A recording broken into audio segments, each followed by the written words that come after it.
ನಮಸ್ಕಾರ ಸ್ನೇಹಿತರೆ, ನಾನು ನಿಮ್ಮ ಗೆಳೆಯ ಚಂದ್ರಶೇಖರ್ ಮಾತಾಡ್ತಿರೋದು ಆನೆಕೋದ್ರೆ ಪ್ರೇಮಿ. ನೋಡಿ ಸ್ನೇಹಿತರೆ, ಇವತ್ತು ನಾನು ನಿಮಗೆ ಏನಪ್ಪಾ ಅಂತಂದ್ರೆ ಟೇಸ್ಟಿ ಅಂಡ್ ಸ್ಪೈಸಿ ಅಂತಕ್ಕಂಥ ಒಂದು ಚಪಾತಿನ ಹೋಮ್ ಮೇಡ್ ಮನೆಯಲ್ಲೇ ಮಾಡ್ತಕ್ಕಂಥ ಒಂದು ಚಪಾತಿನ ಪ್ರಿಪೇರ್ ಮಾಡೋದನ್ನ ನಾನು ನಿಮಗೆ ಈ ವಿಡಿಯೋ ಮುಖಾಂತರ ತಿಳಿಸ್ಕೊಡ್ತೀನಿ ಸ್ನೇಹಿತರೆ.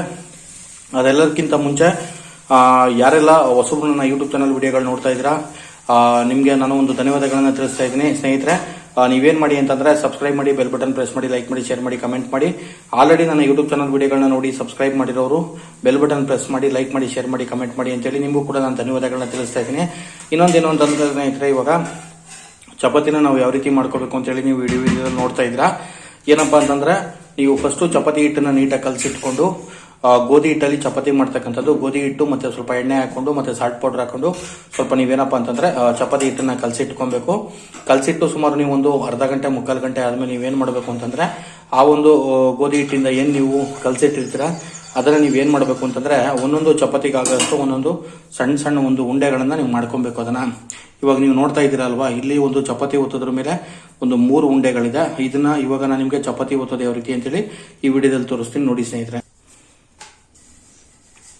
ನೋಡಿ ಸ್ನೇಹಿತರೆ, ಇವಾಗ ನಾನು ಹೇಳಿದ್ನಲ್ಲ ನಿಮ್ಗೆ, ನಾವು ಉಂಡೆ ಕಟ್ಕೊಂಡಿರ್ತೀವಿ ಅಂತೇಳಿ. ನಾವೇನ್ ಹಿಟ್ಟನ್ನ ಕಲಸಿ ಒಂದು ಉಂಡೆ ಕಟ್ಕೊಂಡಿರ್ತೀವಿ, ಆ ಉಂಡೆನ ನಾವು ಇವಾಗ ಏನ್ ಮಾಡ್ಬೇಕು ಅಂದ್ರೆ ಚಪಾತಿ ಒತ್ತ ಒಂದು ಕಲ್ಲು ಮೇಲೆ ನೋಡಿ ಸ್ನೇಹಿತರೆ, ಇವಾಗ ಚಪಾತಿನ ನೀಟಾಗಿ ಒತ್ಕೋತಾ ಇದ್ದಾರೆ. ಅದನ್ನ ನಾವು ರೌಂಡ್ ಶೇಪ್ ಅಲ್ಲಿ ನಮ್ಗೆ ಎಷ್ಟು ಸೈಜ್ ಬೇಕು ಆ ಸೈಜ್ಗೆ ನಾವು ಚಪಾತಿನ ಒತ್ಕೊಬೇಕು.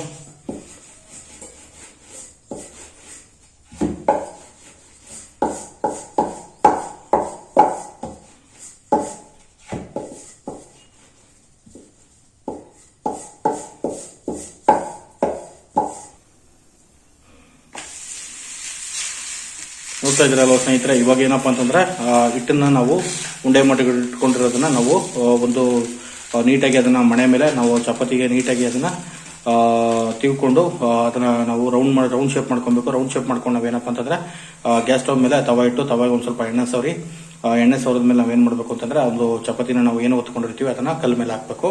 ಇವಾಗ ನೋಡಿ, ಕಲ್ ಮೇಲೆ ಹಾಕಿರ್ತಕ್ಕಂಥದ್ದು ಇವಾಗ ಬೇಯ್ತಾ ಇದೆ.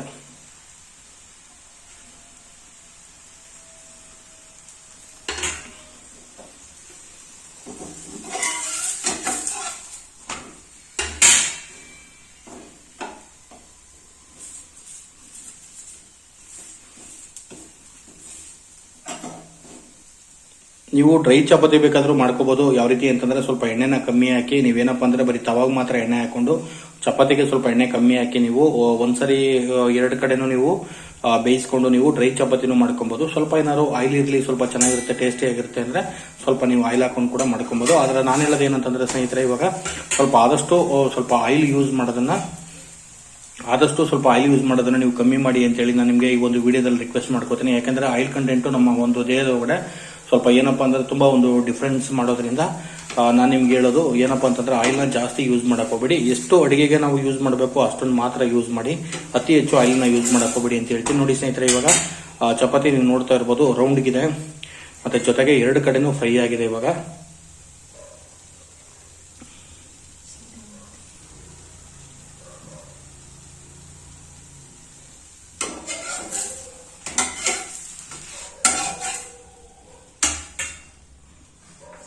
ನೋಡಿ, ಇವಾಗ ಚಪಾತಿನ ಬೇಯಿಸ್ಕೊಂಡು ಇಲ್ಲಿ ಇಟ್ಕೊಂಡಿದ್ದಾರೆ. ಇವಾಗ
ಓಕೆ ಸ್ನೇಹಿತರೆ, ನೋಡ್ತಾ ಇದ್ದೀರಲ್ಲ ನೀವು ಇವಾಗ ಚಪಾತಿನ ಯಾವ ರೀತಿ ನಾವು ಹಿಟ್ಟನ್ನ ನಾವು ಉಂಡೆ ಮಾಡ್ಕೊಬೇಕು ಮತ್ತೆ ಚಪಾತಿನ ಯಾವ ರೀತಿ ಒತ್ಕೊಬೇಕು, ಅದನ್ನ ಯಾವ ರೀತಿ ನಾವು ಒಂದು ಗ್ಯಾಸ್ ಸ್ಟವ್ ಮೇಲೆ ಒಂದು ತವಾ ಇಟ್ಟು ಅದ್ರ ಮೇಲೆ ನಾವು ಯಾವ ರೀತಿ ಬೇಯಿಸ್ಕೋಬೇಕು ಅಂತೇಳಿ ಈ ಒಂದು ವಿಡಿಯೋನ ನಾನು ಇಷ್ಟಕ್ಕೆ ಮುಗಿಸ್ತಾ ಇದ್ದೀನಿ ಸ್ನೇಹಿತರೆ. ನೆಕ್ಸ್ಟ್ ವಿಡಿಯೋದಲ್ಲಿ ಮೀಟ್ ಆಗೋಣ. ಓಕೆನಾ? ಯಾರೆಲ್ಲ ಸಬ್ಸ್ಕ್ರೈಬ್ ಮಾಡಬೇಕು ಸಬ್ಸ್ಕ್ರೈಬ್ ಮಾಡ್ಕೊಳ್ಳಿ, ಬೆಲ್ ಬಟನ್ ಪ್ರೆಸ್ ಮಾಡಿ, ಲೈಕ್ ಮಾಡಿ, ಶೇರ್ ಮಾಡಿ, ಕಮೆಂಟ್ ಮಾಡಿ ಅಂತೇಳಿ ನಾನು ಇವತ್ತಿಗೆ ಈ ವಿಡಿಯೋನ ಮುಗಿಸ್ತಾ ಇದ್ದೀನಿ ಸ್ನೇಹಿತರೆ. ನೆಕ್ಸ್ಟ್ ವಿಡಿಯೋದಲ್ಲಿ ಮೀಟ್ ಆಗ್ತೀನಿ. ಓಕೆ, ಬಾಯ್.